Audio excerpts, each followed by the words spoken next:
Last క్లాస్లో consideration topic లాస్ట్లో ఉంది. ఇంకో 2 పాయింట్స్ ఉంటే ఆ చాప్టర్ అయిపోతుంది. ఓకే, అది మనం కంటిన్యూ చేయలేదు. లంచ్ బ్రేక్ టైం అయిపోతుందని చెప్పి మనం వదిలేసాం, ముందే వదిలేసాం ఎర్లీగా.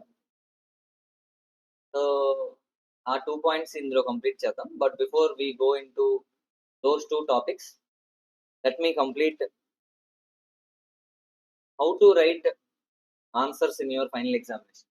ప్రెజెంటేషన్ ఆఫ్ లా ఆన్సర్స్ ఎలా ఉండాలి అనే దాని మీద కొంతసేపు మాట్లాడుకొని ఒక 2-3 క్వశ్చన్స్ చూసి then we'll go into consideration topic. ఎందుకు ఈరోజు చెప్తున్నాను ఏంటంటే, as you are going to write the exam on Monday, coming Monday exam రాస్తారు కాబట్టి మీరు ఆ ప్రెజెంటేషన్లో ఆన్సర్ రాయాల్సి ఉంటుంది. Listen to me very carefully. First and foremost, చాలా మంది అనుకుంటారు ఆన్సర్ ఎలా రాయాలో తెలియకపోతే మార్కులు రావు, అవి ఇవి అని ఏదేదో అనుకుంటారు. ఓకే, సో లాలో మనం ఎంత బాగా చదివినా ప్రెజెంటేషన్ కరెక్ట్గా లేకపోతే నువ్వు ఆన్సర్ కరెక్ట్గా రాసినా మార్కులు రావు, etcetera etcetera lot of things మనం వింటూ ఉంటాం. అవన్నీ తప్పు, అవన్నీ కరెక్ట్ కాదు అవి. ఓకే, సో మనం కరెక్ట్ ఆన్సర్ రాస్తే, అంటే ప్రొవిజన్ కరెక్ట్గా తెలిస్తే there is no problem at all. Okay, అప్పుడు కూడా మార్క్స్ వస్తాయి. ఎలా రాయాలి వి విల్ డిస్కస్ నౌ. చాలా మంది ఆన్సర్ చెప్తాను, అంత బాగానే రాశాను, కరెక్ట్ రాశాను, కానీ మార్కులు వేయలేదు. ఏమనంటే ప్రెజెంటేషన్లో రాంగ్. ప్రెజెంటేషన్లో ఏం రాంగ్లు అలాంటివి ఏం ఉండవు. ఓకే, ప్రొవిజన్ కరెక్ట్గా రాస్తే definitely will score marks. Maybe కొన్ని మార్కులు తగ్గొచ్చేమో, ప్రెజెంటేషన్ ఇంకొంచెం బెటర్గా రాస్తే ఇంకొక 2 మార్కులు పెరగొచ్చేమో, అంతేగాని దానివల్ల మీరు ఫెయిల్ అయిపోరు. Okay, so mostly primary aspect that you need to know is understanding the provision, remembering the provision. అది మీకు ఉండాలి ఫస్ట్. దాని తర్వాత presentation it is really very easy. Okay, presentation చాలా చాలా చాలా చాలా ఈజీ. నౌ ఏ క్వశ్చన్ ఇచ్చినా ఫస్ట్ మనం, చాలా మంది ఏమంటారంటే ఫ్యాక్ట్స్ ఆఫ్ ద కేస్ అని ఫస్ట్ రాయమంటారు. ఫ్యాక్ట్స్ ఆఫ్ ద కేస్, దాని తర్వాత అప్లికేబుల్ ప్రొవిజన్, దాని తర్వాత ఏంటి అప్లికేబుల్ ప్రొవిజన్, అది ఏ సెక్షన్ ఆ ప్రొవిజన్ ఏం చెప్పిందో రాయాలి. దాని తర్వాత making some analysis of the case, and the last one it is conclusion. Last one ఏంటి కంక్లూజన్, ఇలా అంటారు. ఓకే, సో ఫస్ట్ వన్ ఏం రాయమంటారు,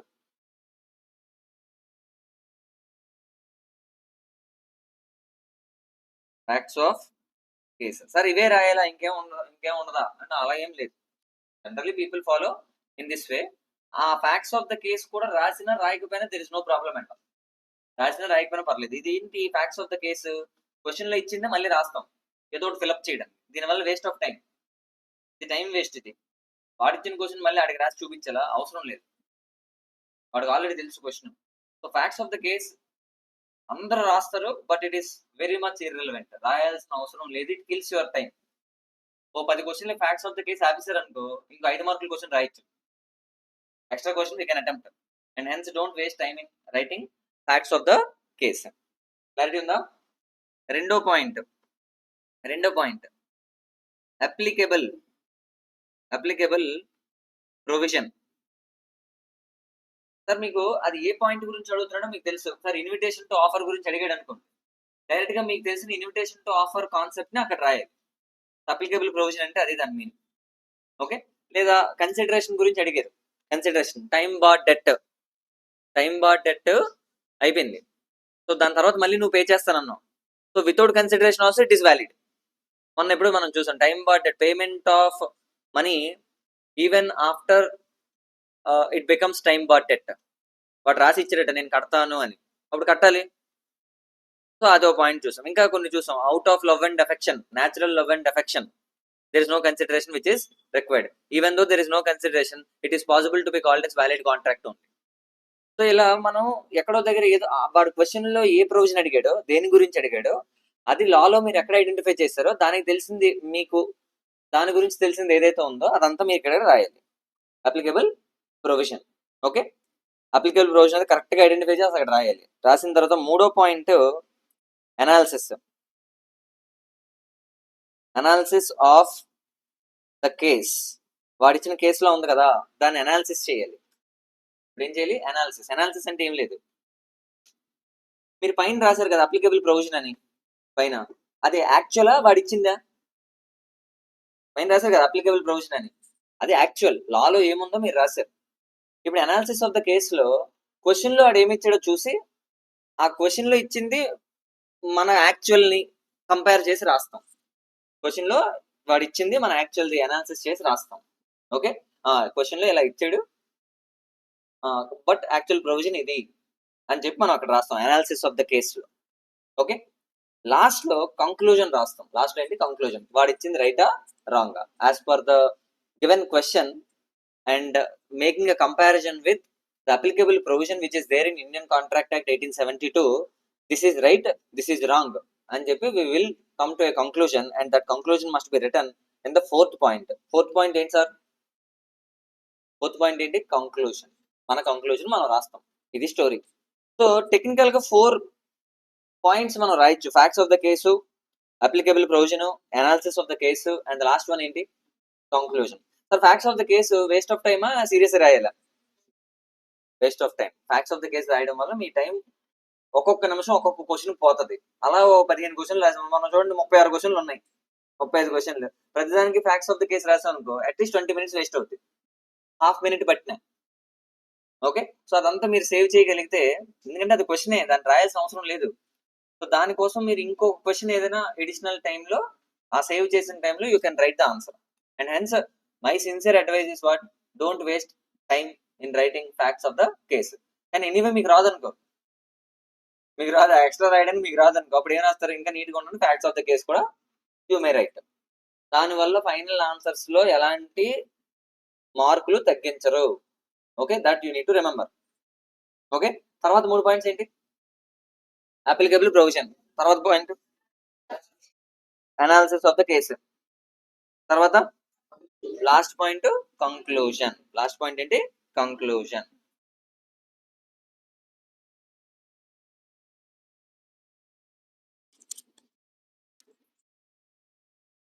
లాస్ట్ పాయింట్ ఇస్ కంక్లూజన్.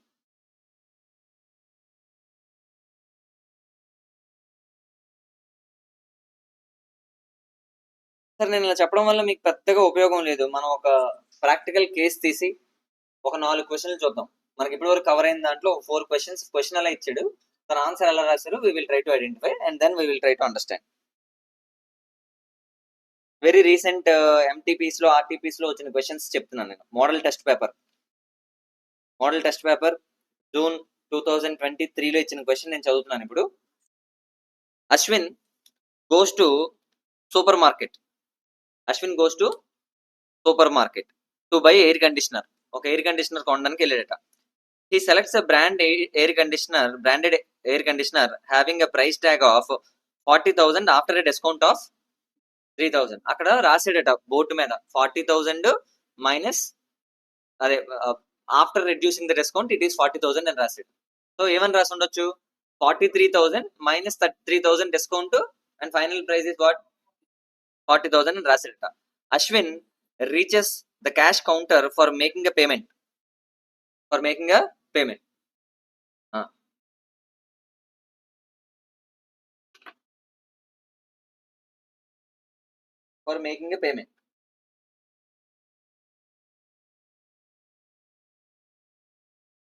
వాడు అది చూడగానే హ్యాపీ అయిపోయాడు. 3,000 డిస్కౌంట్ వస్తుంది, కొనుక్కోవడానికి వెళ్ళిపోదాం అని చెప్పి ఎక్కడికి వెళ్ళిపోయాడు? క్యాష్ కౌంటర్కి వెళ్ళిపోయాడట. Cashier says, sorry sir, the discount was up to yesterday. Discount నిన్నటి వరకే ఉంది, ఈ రోజు లేదు అని చెప్పాడట. వీడి కోపం వస్తుంది, there is no discount from today అని చెప్పాడట. Then hence you have to pay 43,000. 40 కాదు 43,000 పే చేయాలన్నాడు. వెంటనే కోపం వస్తుంది. Ashwin got angry and insist for 40,000. 40,000 కి నువ్వు ఇప్పుడు ఇవ్వాలి అని చెప్తున్నాడట. State the reasons whether Indian contract act 1872, చూడండి, whether under Indian contract act 1872 Ashwin can enforce the cashier to sell at discounted price of 40,000. 40,000 కి అమ్మం అని చెప్పి అడిగే రైట్ వాడికి ఉందా? మొన్న ఎప్పుడు మీకు చెప్పాను, mere display of price tax, it doesn't mean offer. It means what?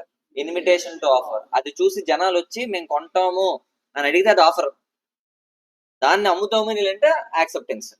అది కదా స్టోరీ. సో మనకి ఇక్కడ క్వశ్చన్ చూడగానే మనకి ఏమర్థం అవుతుంది, mere display of price tags it leads to invitation to offer అని ఎక్కడో చదివాం. అది మనం స్ట్రైక్ అవ్వాల్సిన ప్రొవిజన్. ఓకే, ఇప్పుడు వీడేమంటున్నాడు, ఇప్పుడు దీని ప్రొవిజన్ మీరు చెప్పగలరా? దీని ప్రొవిజన్ ఏంటి? Invitation to offer. Sir invitation mere display of display of the price tags leads to invitation to offer and it invites the customers to make the offer and if it is accepted by the seller then it becomes the contract. అదే కదా story. అప్పుడు అది contract అవుతుంది. So invitation కి వాడు accept చేస్తే it is not contract, it is just an offer. Invitation చూసాడు వచ్చి, he has given what offer only. ఆ ఆఫర్ ని నేను యాక్సెప్ట్ చేస్తేనే it will be called as contract or agreement or contract. అప్పుడే అవుతుంది. ఇప్పుడు నాకు చెప్పండి, ఈ కేసు ఏంటి ఆన్సర్? ఈ కేసు ఆన్సర్ ఏంటి? Can Mister Ashwin enforce the cashier to sell at 40,000? Enforce చేయడానికి అవ్వదు, ఎందుకంటే it is just an invitation to offer, it is not the offer. Offer అయిందనుకో, once it is accepted it becomes promise, then he can enforce. But ఇక్కడ ఏ stage లో ఉన్నాం మనం? ఇంకా ఇన్విటేషన్ టు ఆఫర్ స్టేజ్ లో ఉన్నాం కాబట్టి ఆ కస్టమర్ ఆ సెల్లర్ ని అమ్ము అని అడగడానికి ఛాన్స్ లేదు. ఇది ఆ ప్రొవిజన్. ఓకే, సో నేను చెప్పినట్టు మన ఆన్సర్ 3 పార్ట్స్ కింద డివైడ్ అవ్వాలి. ఎలా డివైడ్ అవ్వాలి? అప్లికేబుల్ ప్రొవిజన్, ఇంకా analysis of the case, last లో ఒక లైన్ లో కన్క్లూజన్. ఇదే కదా రావాలి. సో ఈ ఆన్సర్ ఒకసారి ఐసీఐ రాసిన ఆన్సరే కదా అది. ఐసీఐ సైడ్ హెడింగ్ ఏమైనా ఉన్నాయా? మీరు కావాలంటే చూసుకోండి, ఎక్కడైనా సైడ్ హెడింగ్ ఉందా? ఏం లేదు, సైడ్ హెడింగ్ ఏం లేదు. However you can write the side heading, there is no problem at all. Side heading మీరు రాయొచ్చు, లేదా బుల్లెట్ పాయింట్స్ లో ఆన్సర్ రాయొచ్చు. ఎలా రాయొచ్చు? బుల్లెట్ పాయింట్స్ ఎలా రాసినా ప్రాబ్లం లేదు, బుల్లెట్ పాయింట్స్ రాసినా ప్రాబ్లం లేదు. అయితే పాయింట్ 1, 2, 3 అని రాయొద్దు. 1, 2, 3 అని రాస్తే నెంబర్ ఆఫ్ పాయింట్స్ అడిగి తెలిసిపోతాయి. 1, 2, 3 రాసి 4 పాయింట్లు ఆన్సర్ రాశారనుకో, ఇది చిన్న ఆన్సర్ రాశారు అనుకుంటాడు వాడు. అవే బుల్లెట్ పాయింట్స్ కొంచెం రాశారనుకో, కొంచెం ఎక్కువ పాయింట్స్ లాగా కనిపిస్తాడు, లెక్క పెట్టాడు కాబట్టి. వాళ్ళు లెక్క పెట్టే ఛాన్స్ కూడా వాడికి ఇవ్వకుండా మీరు డైరెక్ట్ పాయింట్లే రాస్తారనుకో 1, 2, 3, 4 అని, ఐదర్ ఎక్కువ ఆర్ తక్కువ అని అడిగి తెలిసిపోద్ది. అలా ఏమీ తెలియకుండా బుల్లెట్ పాయింట్స్ రాశారనుకో, కొంతవరకు మీరు కన్విన్స్ చేయొచ్చు అవతల పర్సన్. అందుకు బుల్లెట్ పాయింట్స్ రాస్తాం. బుల్లెట్ పాయింట్ అంటే ఇలా ఉంటది, పాయింట్ 1, 2, 3 ఇలా రాసుకుంటూ వెళ్ళిపోతాం. ఓకేనా? సరే అవే వద్దు, పారాగ్రాఫ్ లో రాసేస్తాం. పారాగ్రాఫ్ లో కూడా రాయొచ్చు. హౌఎవర్ ఇలా రాసే కన్నా అలా డివైడ్ చేసి రాస్తే వాడు స్ట్రైట్ గా మీరు రాసిన పాయింట్స్ మీదకి వాడు చూపు వెళ్తుంది. పారాగ్రాఫ్ లో రాస్తే అదంతా చదవడానికి చిరాకు రావచ్చు వాడికి. అందుకని మనం ఏం చేస్తాం, అప్లికేబుల్ ప్రొవిజన్ అక్కడే రైట్ అయిపోయింది అనుకో, వాడికి ఒక కాన్ఫిడెన్స్ లెవెల్ వస్తాయి, ఇదేదో రైట్ రాస్తున్నట్టుగా ఉన్నాడు అని. స్టార్టింగ్ 2 లైన్లు చదివినప్పుడే వాడికి తెలిసిపోద్ది కరెక్ట్ గా ఈ ప్రొవిజన్ ఐడెంటిఫై చేసేయడానికి. అలాంటప్పుడు it is easy for him to value. అలా మనం వాల్యూవర్ని ఏం చేస్తున్నాం, మెంటల్ గా మ్యానిపులేట్ చేస్తున్నాం. ఓకే, మెంటల్ గా మనం ఏం చేస్తున్నాం, నేను బాగానే రాశాను అనే ఫీలింగ్ అతనికి తెప్పిస్తున్నాం. సో 3 సైడ్ హెడింగ్లు, అప్లికేబుల్ ప్రొవిజన్. అందులో మీరు ఏం రాస్తారంటే, మీకు సెక్షన్ నెంబర్ తెలుసు అనుకో, సెక్షన్ నెంబర్ రాస్తారు. ఈ ఇండియన్ కాంట్రాక్ట్ అయితే సెక్షన్ నెంబర్లు బట్టి కొట్టి మీరు అంత ఓవర్ యాక్షన్ చేయాల్సిన అవసరం లేదు. ఓకే, సెక్షన్ నెంబర్ మీరు రాయకపోయినా there is no problem at all. కానీ మీరు ఆన్సర్ ఎలా స్టార్ట్ చేస్తారంటే, as per the provisions of Indian contract act 1872, as per the applicable provisions of Indian contract act 1872 అని స్టార్ట్ చేస్తారు. స్టార్ట్ చేసి కామా పెడతారు. కామా పెట్టి ఇగో ఇది ఏం రాసి చూద్దాం. an invitation to offer is different from offer. ఇదే కదా ప్రొవిజన్ మనం మాట్లాడుకుంటుంది.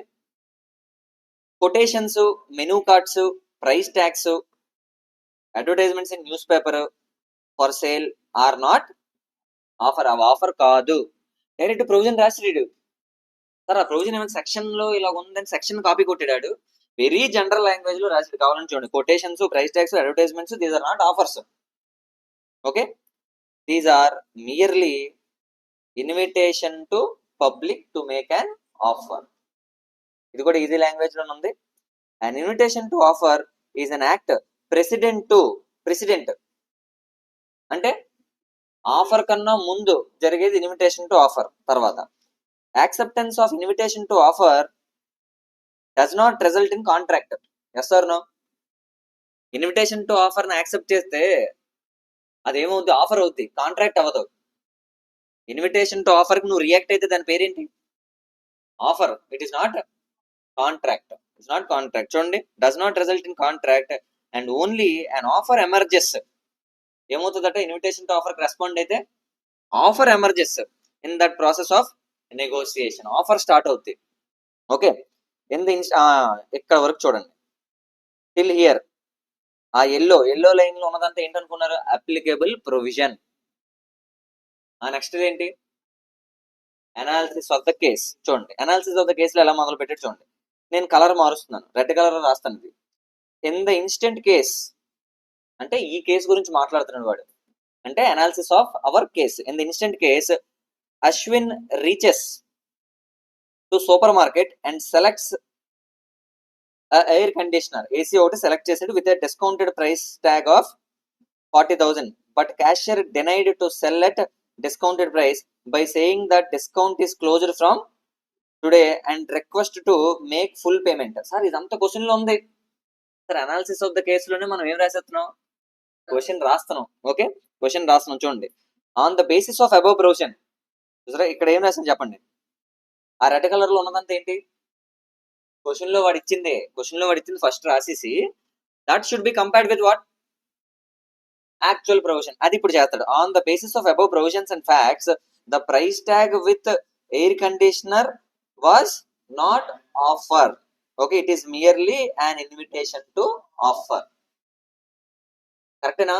ఏం చేస్తున్నాను అర్థమవుతుందా? సెకండ్ దాంట్లో నేను రెడ్ దాంట్లో ఏం రాశాను? రెడ్ దాంట్లో ఏం రాశాను? అనాలిసిస్ ఆఫ్ కేస్ చెప్తున్నాను నేను. అనాలిసిస్ ఆఫ్ ద కేస్ చెప్తున్నాను. హౌవెవర్ అందులో ఫస్ట్ ఆడు ఏం రాశాడు?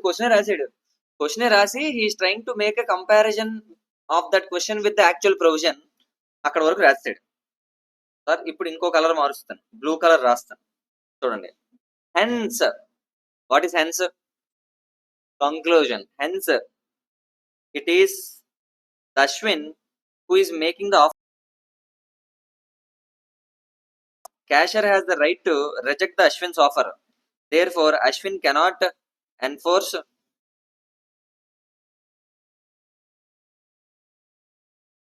ఒక పారాగ్రాఫ్ లోనే 3 వచ్చాయి చూడండి.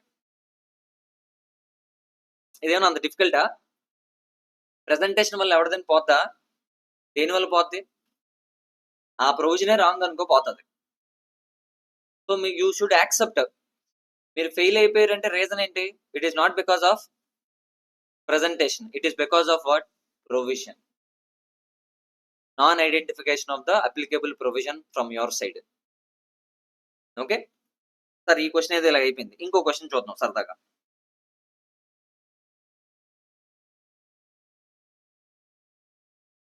ఈ కేసు కూడా చూద్దాం ఒకసారి. ఈ కేసు కూడా. Let me read the question now. Mr. Gaurav and Mr. Vikas. Gaurav, Vikas entered into a contract on 1st July 2022. Okay, ఒక కాంట్రాక్ట్ లోకి ఎంటర్ అయ్యారట. According to which Gaurav has to supply 100 tons of sugar. 100 tons of sugar ని గౌరవ్ ఇవ్వాలట to mister Vikas at a certain price strictly within a period of 10 days of the contract. Contract లోకి enter అయిన తర్వాత 10 days లోపు ఆ delivery ఇచ్చేయాలి. Mister Vikas also paid an amount of 70,000 advance కూడా ఇచ్చాడు. 70,000 అడ్వాన్స్ ఇచ్చాడు. 10 days తర్వాత గూడ్స్ వస్తాయి. ఇప్పుడే అడ్వాన్స్ ఇచ్చాడు Vikas. Who has to supply? Gaurav has to supply, right? The mode of transportation available between the places is roadway. అంటే 100 tons of sugar ని ఎలా ట్రాన్స్పోర్ట్ చేయాలి? రోడ్ వేస్ లోనే చేయాలి. Severe flood came on 2nd July. Contract ఇలా కావాలి, floods వచ్చేసి and the only road connecting there places was damaged and could not be repaired with in 15 days. మొత్తం రోడ్ అంతా డ్యామేజ్ అయిపోయిందట. 15 రోజులు పడుతుందట దేనికి? అది రిపేర్ చేయడం కోసం. దీనివల్ల ఏమైంది? 10 రోజుల్లోపు గూడ్స్ ఇవ్వాలి, 15 రోజుల వరకు రోడ్ లేదు. At the time of entering in to contract it is a valid contract. However, after forming a contract, what happened? It becomes impossible to execute the contract, perform చేయడానికి అవ్వదు. Then it will become void contract. Initially valid, later is it illegal? అది illegal కాదు, it is just a void contract. అదేంటిది? Void contract. Clarity ఉంది ఎక్కడి వరకు? మనం applicable provision already మనకు మైండ్ లోకి వస్తుంది. ఏంటది? బాబు ముందు అది వ్యాలిడే, బట్ లేటర్ అది ఇంపాసిబుల్ టు పర్ఫార్మ్ అవుతుంది కాబట్టి it will become the void contract. Once it is a void contract, no party to the contract will have that power to enforce the other person to make the performance.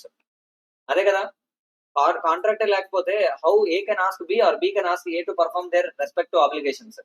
అవ్వదు. అదే కదా provision.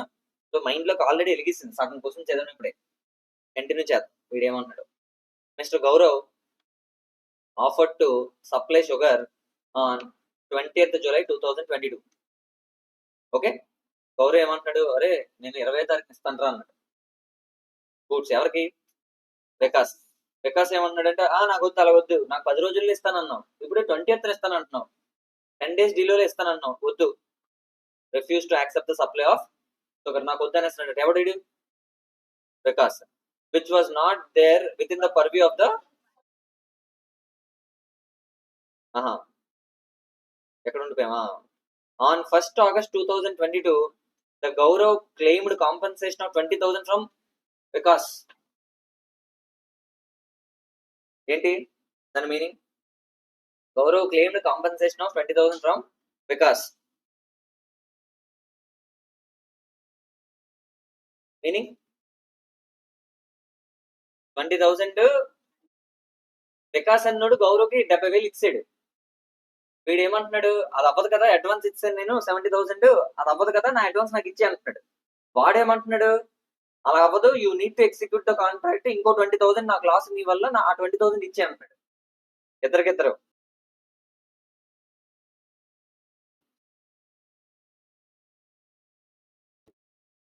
వేరే on the other hand Vikas claimed refund of 70,000. Advance ఇచ్చాను కదా, మరి మీరు నాకు goods ఏమి ఇవ్వలేదు, నా డబ్బులు నాకు ఇచ్చే అంటున్నాడు.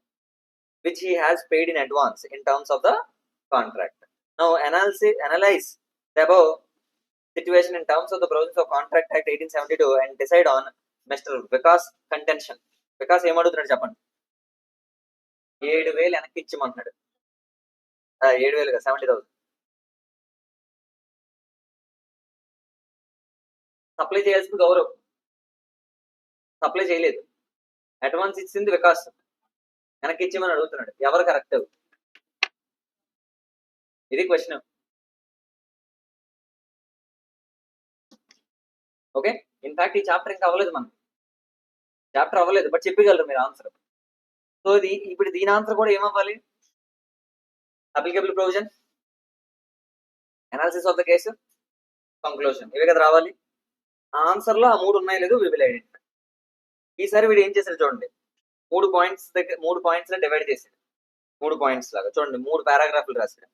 ఫస్ట్ దాంట్లో సబ్సీక్వెంట్ ఆర్ సూపర్వీనింగ్ ఇంపాసిబిలిటీ అంటే కాంట్రాక్ట్ లోకి ఎంటర్ అయినప్పుడు పాసిబుల్, దాని తర్వాత ఇంపాసిబుల్. అంటే దాని మీనింగ్ చూడండి, becomes impossible after entering into contract. ఆ ప్రొవిజన్ అది దాని సైడ్ హెడింగ్ పెట్టి దాని ఆన్సర్ రాస్తున్నాడు. When performance of promise becomes impossible or illegal by occurrence of an unexpected event or a change in circumstances beyond the contemplation of parties, the contract becomes void. వాళ్ళు అనుకోకుండా, వాళ్ళేం అనుకోని చేయలే, వాడు contract లోకి ఎంటర్ అయినప్పుడు వర్షాలు ఏం లేవు. ఓకే, సో దాని మీనింగ్ ఏంటి? అసలు కాంట్రాక్ట్ కి ఆ బ్రిడ్జ్ కూలిపోద్ది లేకపోతే రోడ్డు పాడైపోతే ఎలాంటి సంబంధం లేదు, వాళ్ళ ఇన్వాల్వ్మెంట్ ఏమీ లేదు. లేకుండా ఏం జరిగింది? సడన్ గా contract becomes impossible to perform. When it becomes impossible to perform, it becomes void. And hence అంటే ఎగ్జాంపుల్ కి ఏంటంటే చేంజ్ ఇన్ లా. మీరు చెప్పండి, ఇంతకు ముందు ఆ రోజు చెప్పాను ఆల్కహాల్ సప్లై పాసిబుల్ అయి ఉండొచ్చు entering in to the contract, కానీ కాంట్రాక్ట్ ఎంటర్ అయిన తర్వాత 10 రోజుల తర్వాత అది లా వచ్చిందట, ఆల్కహాల్ బ్యాన్ అని. ఇప్పుడు అది నువ్వు చేస్తే ఏమవుతుంది? ఇల్లీగల్ అవుతుంది. అది కూడా నువ్వు చేయకూడదు, అంటే కాంట్రాక్ట్ బికమ్స్ వాయిడ్. ఇది స్టోరీ, ఇది అప్లికబుల్ ప్రొవిజన్. అప్లికబుల్ ప్రొవిజన్ లో లాస్ట్ పాయింట్ ఏంటి? Contract becomes void. అది దాన్ని కంటిన్యూ చేయండి. Also according to section number 65 of Indian contract act 1872 when an agreement is discovered to be void, ఒక agreement void అయిపోతే or when a contract becomes void, అంటే contract కానీ void అయిపోతే any person who has received any advantage under such agreement or contract is bound to restore it. అంటే అంటే తీసుకుంది మళ్ళీ వెనక్కి ఇచ్చేయాలి, అంటే ఆ కాంట్రాక్ట్ లేదు మళ్ళీ స్టార్టింగ్ పొజిషన్కి వచ్చేయాలి, అంటే ఎవరు డబ్బులు అడిగి వెళ్ళిపోవాలి. ఆల్రెడీ నేను అడ్వాన్స్ 70,000 ఇచ్చాను, అందుకని నా డబ్బులు నేను తీసుకునే ఛాన్స్ ఉంటుంది, అంటే other person needs to refund the money.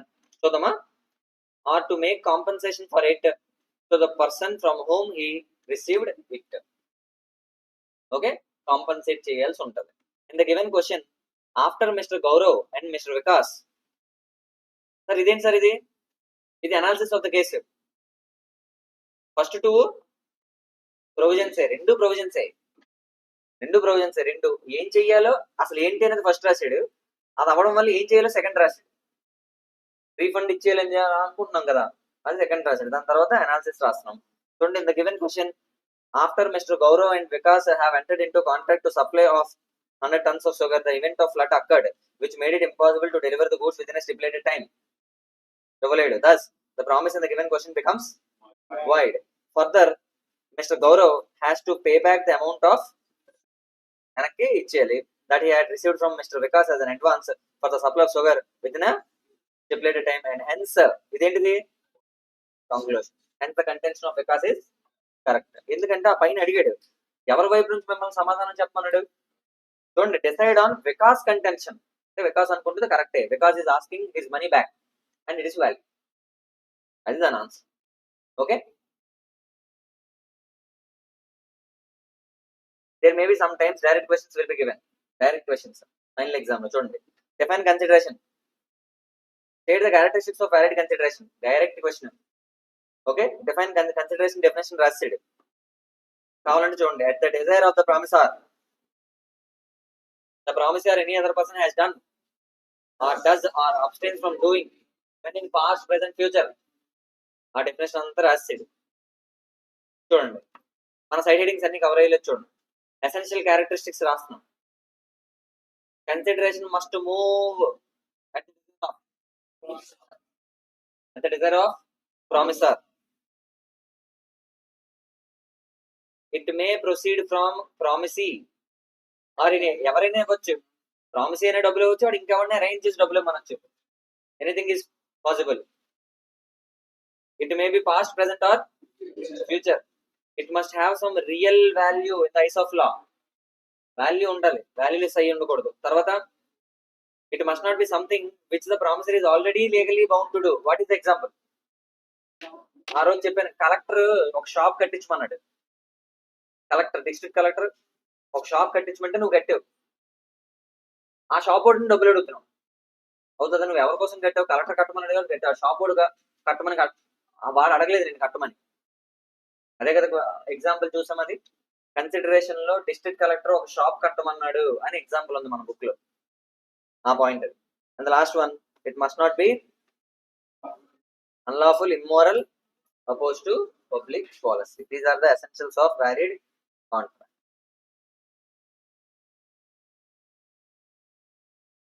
Direct questions ఇస్తే డైరెక్ట్ క్వశ్చన్స్ చాలా ఈజీ.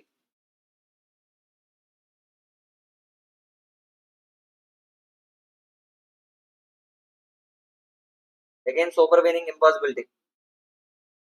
సూపర్వెనింగ్ ఇంపాసిబిలిటీ చూసారా? క్వశ్చన్ చూసారా?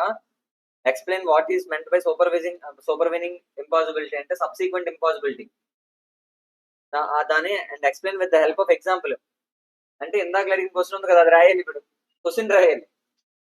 Case study you are asked to write example effect of impossibility and write, easy ఉంది. ఈ కేసు చూద్దాం. ఎంటీపీ డిసెంబర్ 2023 లో వచ్చింది. Let's read this. This is the last question that we will discuss. Mister Ayush is the principal in modern public school. పాపం principal వాడు.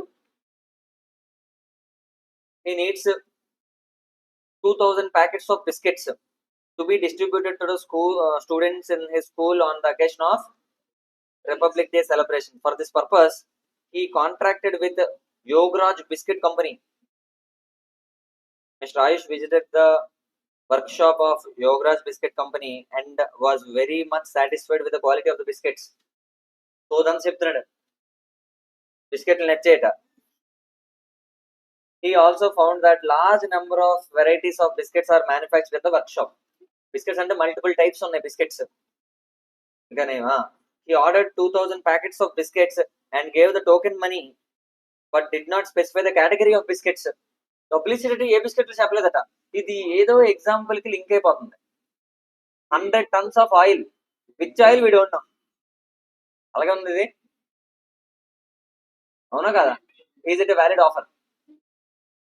It must be certain, exact, not vague అనేది ఉంది. ఆ point గురించి మాట్లాడుతుంటే నాకు వెలిగింది ఎక్కడో, అదేదో కనిపిస్తుంది లోపల, ఇన్స్టెన్సెస్ వస్తున్నాయి బ్రెయిన్ లో, చిన్న మెదడులో నుంచి నాకు కనెక్షన్స్ ఫామ్ అవుతున్నాయి. ఏమని? ఇదేదో ఆఫర్ కరెక్ట్ గా లేదు అని తెలుస్తుంది. ఇంకా కంటిన్యూ చేద్దాం. Yograj biscuit company did not supply the biscuits on the due date. Biscuits ఇవ్వలేదాడు, ఏమి ఇవ్వాలి తెలియదు కదా, ఇవ్వలేదాడు. Mister Ayush filed a suit against Yograj Biscuit Company for compensation. State with reasons whether Yograj Biscuit Company is liable under Indian Contract Act. Yograj తప్పేం లేదు, వాడికి ఏం పంపించాలి తెలియదు, అందుకే పంపించలేదు. ఇది మన కంక్లూజన్ తెలుసు. దీని ఆన్సర్ ఎలా రాసాడు చూద్దాం. What is this? As per the provisions of Indian Contract Act 1872, the meaning of agreement must be certain and not vague or indefinite. Question చదువుతున్నప్పుడే వేగ్ అని మనకి తెలిసిపోతుంది. If the meaning of agreement is not certain, the agreement is not enforceable by law. ఇది ఎక్కడ ఉంది తెలుసా? Essentials of valid contract లో ఉంది. సెక్షన్ లో మనం బట్టి కొడాల్సిన అవసరం లేదు. ఇక్కడ ఇది రాసాడా? సెక్షన్ రాసాడు వాడు, అవసరం లేదు, టైం వేస్ట్ వద్దు. Next, in the instant case, Mr. Ayush is being principal in modern public school. Sir, instant case అంటే దేని గురించి మాట్లాడుతున్నాడు? Analysis. Okay, order 2000 packs of biscuits to, question రాసాడు రా. ఓ, he also did gave the token money. మొత్తం question రాసాడు, easy. ఈ పార్ట్ మనకు బాగా నచ్చుతుంది. Next, Yograj biscuit company did not supply the, అది ఇదంతా బిస్కెటే, ఈ క్వశ్చన్ బిస్కెట్, అదంతా బిస్కెట్ ఎందుకు? Everything is copied from what? Question only. Mr. Ayush filed the suit for the compensation. Now, on the basis of above provisions and facts, it can be said that agreement was not enforceable for want of certainty. దేని వల్ల అది unenforceable అయింది? Certainty లేకపోవడం. For the want of certainty అంటే దాని కోసం ఇది enforce అవ్వదు. As Mr. Ayush did not specify the category of biscuits, and hence Yograj Biscuit Company is not liable to pay any compensation to Mr. Ayush. Wow, easy only.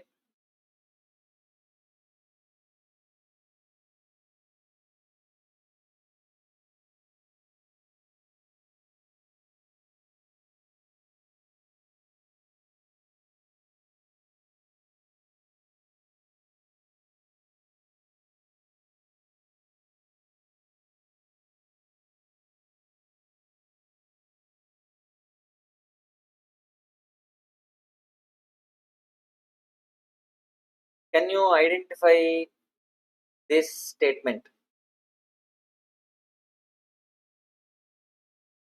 Doctrine of privity to the contract. అదే కదా అది.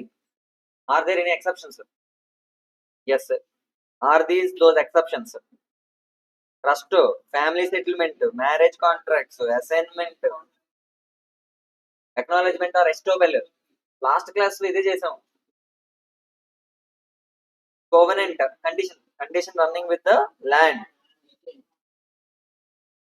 All these are what? Doctrine of privity to the contract exceptions. అంతే, అదే మన book అలా చదువుకుంటే అన్ని వస్తుంటాయి. ఇవన్నీ ఏంటి? ఫైనల్ ఎగ్జామ్ క్వశ్చన్స్ ఇవి. ఆ బుక్ అలా చదివారు అనుకో, అలా క్లాస్ వినేసి అలా చదివిస్తారనుకో, షార్ట్ 60+. అందులో మీకు కొంచెం చిన్నప్పటి నుంచి కొంచెం ఇంగ్లీష్ వచ్చనుకో, 4 ఇంగ్లీష్ ముక్కలు బెటర్గా రాయడం మీకు వచ్చనుకో, 70 పక్కా వస్తాయి. ఓకే, 70. సిఏ ఇంటర్లో ఒక స్టూడెంట్కి, నా old student CA inter 86 highest, law 86. There are very high possibilities you may also get more than 80 in this subject. Law fail అయిపోతాం, అసలు లా మొదలు పెట్టినప్పుడు మీరు టెన్షన్ ఉండొచ్చు, గోయింగ్ ఫార్వర్డ్ రిలాక్స్ అయిపోతారు చూడండి, ఎంత ఈజీ కదా, ఈజీగానే ఉంది కదా అనిపిస్తుంది. Okay, when you do n number of questions and case laws which are given in the final examination, it becomes easy. Only Indian contract act మీద కంపైలర్ నేను 100 పేజీలు పెట్టాను, only Indian contract act 100 pages. And you know one thing, all these questions మనం బట్టి కొట్టాలా? Questions బట్టి కొట్టద్దు, ఏది బట్టి కొట్టండి? ప్రొవిజన్స్ కొట్టండి, అర్థం చేసుకుని బట్టి కొట్టండి, అర్థం అవ్వకుండా బట్టి కొట్టద్దు. సార్ అర్థమైనవన్నీ గుర్తుండిపోతాయా? గుర్తుండవు.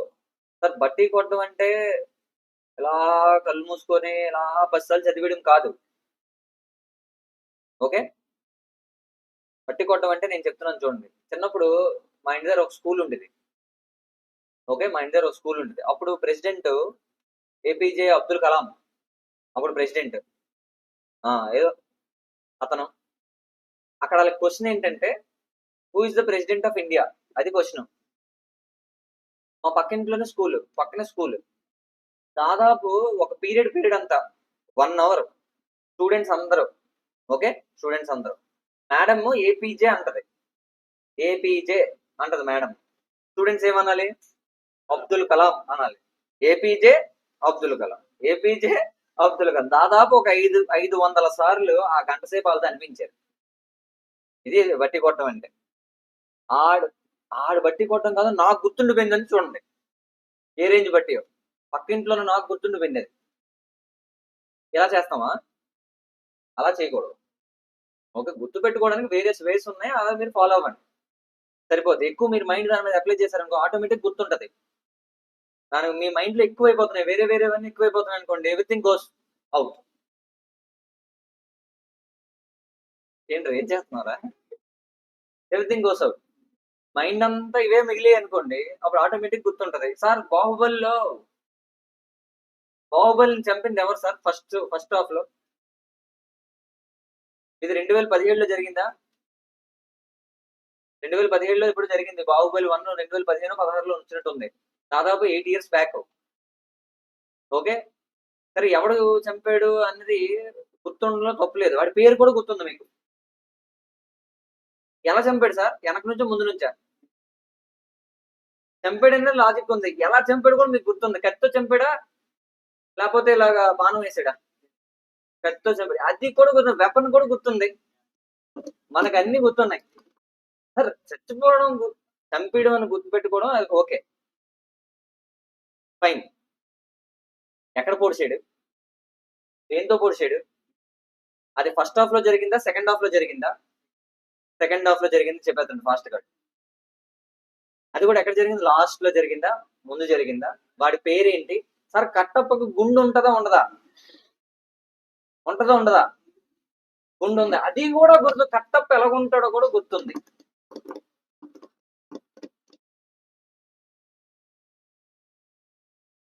సరే ఇంకొంచెం డిఫికల్ట్ క్వశ్చన్ ఒకటి అడుగుతాను. రమ్యకృష్ణ ఏమని పిలుస్తారు ఆ సినిమాలో? రాజమాత అని చెప్తున్నాడు వెంటనే. వాడు వెంటనే ఏమని చెప్తున్నాడు? రాజమాత అని చెప్తున్నాడు. ఎప్పుడైపోయింది ఈ సినిమా? 9 సంవత్సరాలు అయిపోతుంది. సరే ఇన్ని గుర్తుంటున్నాయి, చంపడం ఒకటే మీకు గుర్తులేదు, దాని సరౌండింగ్ చాలా జరిగాయి, ఎన్ని గుర్తున్నాయి మీకు? ఇది ఎందుకు గుర్తుండట్లేదు? మీరు అది మీరు ఒకసారి చూడలేదు, మళ్ళీ చూ, అవునా? మైండ్ లో రిజిస్టర్ అయిపోయింది. మరి దీన్ని కూడా మీరు మళ్ళీ చూసారనుకో, అది ఆటోమేటిక్ గా రిజిస్టర్ అవుతుంది. Right, easy only. సో గుర్తుపెట్టుకోవడానికి టెక్నిక్స్ అడగొద్దు, మీకు తెలుసు. నాకు గుర్తుండదు అనే ఓవర్ యాక్షన్ చేయొద్దు. చాలా మందికి నాకు మతిమరుపు, నాకు ఈ ప్రాబ్లం ఉంది, అది ఆడికి వెళ్ళి అడగండి. క్వశ్చన్లు అడగండి. నేను ఏవేవి క్వశ్చన్లు అడిగాను, ఎవరు చంపారు, ఎలా చంపారు, ఎక్కడ పొడిచారు, దేంతో పొడిచారు, ఇన్ని అడిగాను, అన్ని చెప్తాడు ఆడు ఆన్సర్. కానీ ఆడు చెప్పిన మనకేం చెప్పాడు రీజను, నాకు మతి గుర్తుండదు సార్, నాకు అసలు జల్లగొడేలు అనిపిస్తుంది ఆడు. మర్చిపోతే అన్ని మర్చిపోలేదు. గట్టి మాట 10 రోజులు నీ పేరు నువ్వు తలుచుకోకపోతే పేరు కూడా మర్చిపోవాలి.